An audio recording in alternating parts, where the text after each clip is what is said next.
ओम नमः शिवाय। ओम नमः शिवाय। शिव हरि बच्चों, बोलो श्री कृष्ण भगवान की जय।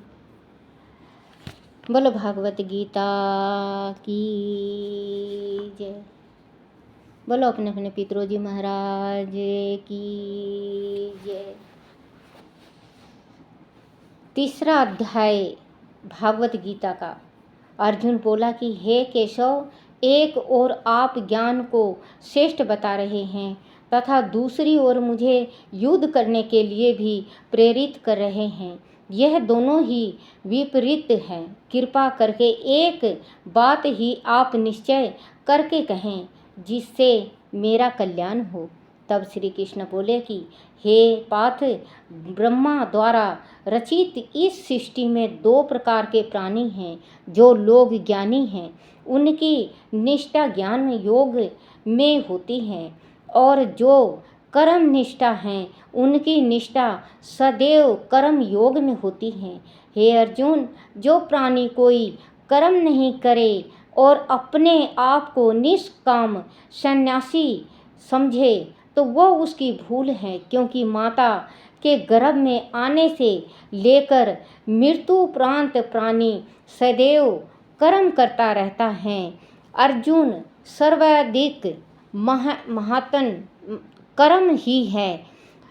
हे पार्थ, वह लोग मूर्ख और अज्ञानी हैं जो बाल पूर्वक कर्म विद्रोह का दमन करके मन में विषयों का चिंतन करते हैं। ऐसे पखंडियों से तो वह प्राणी श्रेष्ठ है जो इंद्रियों से काम लेकर मन को निश्चल भाव से मुझ में लगाए रहते हैं। जिनका मन विषयों में भटका हुआ है, वह मात्र दिखावे के लिए आसन पर बैठकर मेरा ध्यान करते हैं, तो वह ढोंग है। हे अर्जुन, कर्म के बंधन में वही बंधता है जो मन की कामना से प्रेरित होकर कर्म करता है। जब ब्रह्मा ने सृष्टि की रचना की थी तभी यज्ञादि सामग्री की भी रचना करके यह आदेश दिया था कि हे प्राणियों, इस सामग्री से महापुरुषों और भगवान की पूजा अर्चना करो। जो भगवान अंग रूप देवता हैं उसका पूजन भी इस सामग्री से करो। मन को स्वच्छ और निस्वार्थ रख कर पूजा करने वाला व्यक्ति अवश्य ही मनोमंचित फल पाएगा। इस प्रकार ब्रह्मा की आज्ञा से प्राणी देवताओं का पूजन करने लगा और उसका कल्याण होने लगा। हे अर्जुन, देवताओं में मनोमंचित फल देने की समर्थ है और उनका कल्याण भी देवताओं से ही संभव है। हे धनुधर, जो प्राणी देवता को अर्पित भोजन को उनका प्रसाद समझकर ग्रहण करता है, वही सच्चा भक्त है। जो ऐसे नहीं करता वह देवता का चोर कहलाता है। हे अर्जुन, जो मेरा स्मरण के लिए वगैर भजन करता है वह पाप का भागी है। हे पार्थ, प्राणियों की उत्पत्ति अन्न से होती है, अन्न की उत्पत्ति मेघ से होती है। यज्ञ द्वारा मेघ आकाश में उमड़ते हैं। यज्ञ करने की विधि वेदों एवं मंत्रों द्वारा जानी जाती है और वेद पर ब्रह्मा से उपजे हैं। इसलिए प्रतिदिन यज्ञ द्वारा सर्वव्यापी ब्रह्मा पूजनीय हैं। वह प्राणी पाप के भागीदार हैं जो कल्याण रूपी पर ब्रह्मा को नहीं पूजते। हे अर्जुन, वह प्राणी आत्मनिष्ठा है जिनकी केवल आत्मा से ही प्रीति है, उनके लिए कोई भी कर्म करना शेष नहीं रहता। आत्मा निष्ठा का सृष्टि के अन्य जीवों से किसी भी प्रकार का कोई प्रयोजन नहीं रहता। इसीलिए हे अर्जुन, तू भी प्रतिदिन आसक्ति रहित कर्म कर। आसक्ति रहित कर्म से ही परम तत्वों की प्राप्ति होती है। हे अर्जुन, राजा जनक आदि से लेकर बहुत से प्राणियों ने आसक्ति रहित कर्म के द्वारा ही अपने कल्याण किया।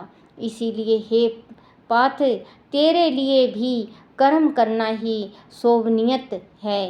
हे कुंती पुत्र, तीनों लोकों में मेरे करने योग कोई कर्म नहीं है, फिर भी मैं संसार के कल्याण के लिए नाना प्रकार से शुभ कर्म करता हूँ, केवल इसीलिए कि मेरी प्रेरणा पाकर संसारिक लोग भी सदा कर्म करें। आदि मैं शुभ कर्मों का त्याग करूँगा तो संसारिक लोग भी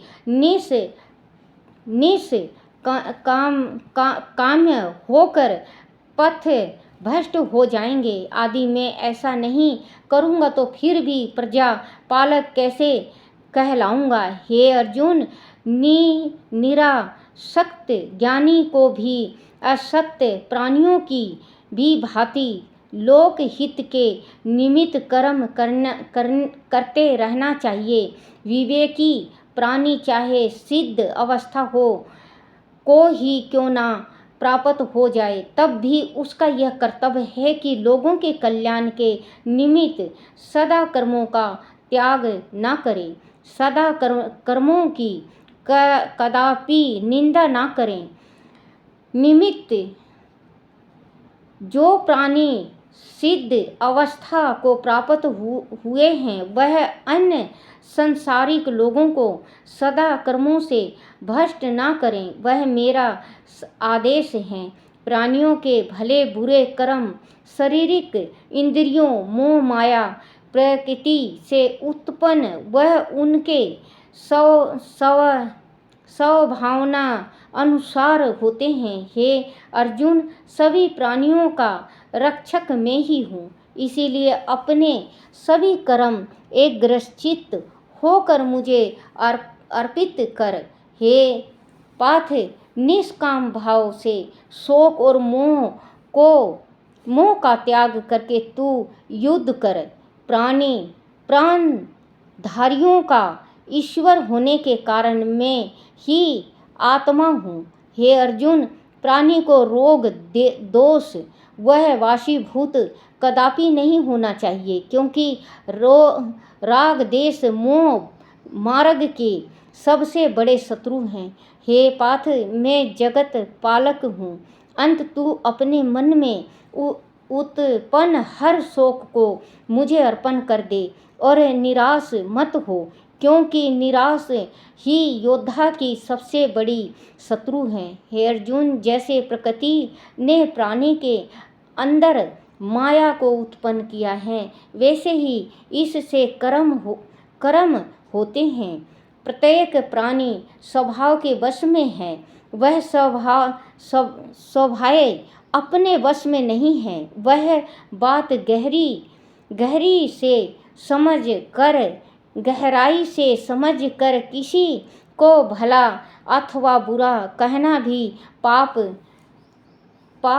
के समान है। श्री कृष्ण के ज्ञान उपदेश को सुनकर अर्जुन ने पूछा कि हे केशव, संसार का हर प्राणी इस बात से भली भांति परिचित है कि पाप कर्म दुख के जन्मदाता हैं, फिर भी वह पाप कर्म क्यों करते हैं। इस प्रकार भगवान श्री कृष्ण ने कहा कि हे कुंती पुत्र, काम क्रोध की उत्पत्ति राजगुण से होती है। जिस प्रकार अग्नि तृपित नहीं होती, उसी प्रकार काम भी तू रहता है। काम वाणी का आदेश शत्रु है।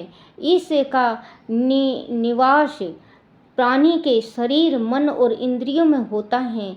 सर्वप्रथम मन में काम की भावना जागृत होती है, उसके पश्चात इंद्रियां जय सजग हो जाती हैं, परंतु आदि किसी कारणवश काम की पूर्ति नहीं हो पाती, तब क्रोध उत्पन्न होता है। मनुष्य परिणाम जाने बिना ही दुष्कर्म कर बैठता है।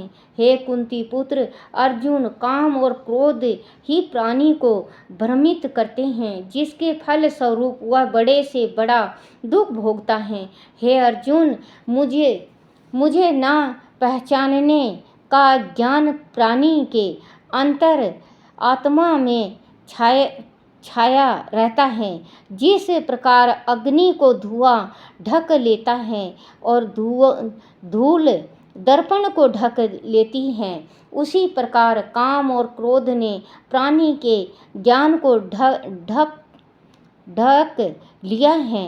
यह दोनों ही प्राणी के दुश्मन हैं। इसीलिए हे अर्जुन, सर्वप्रथम तू इंद्रियों को अपने वश में कर।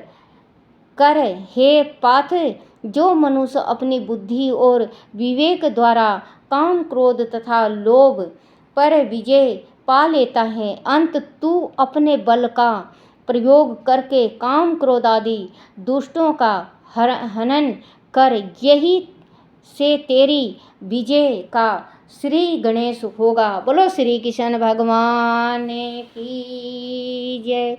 बोलो पुरुषोत्तम बोलो भागवत गीता की जय।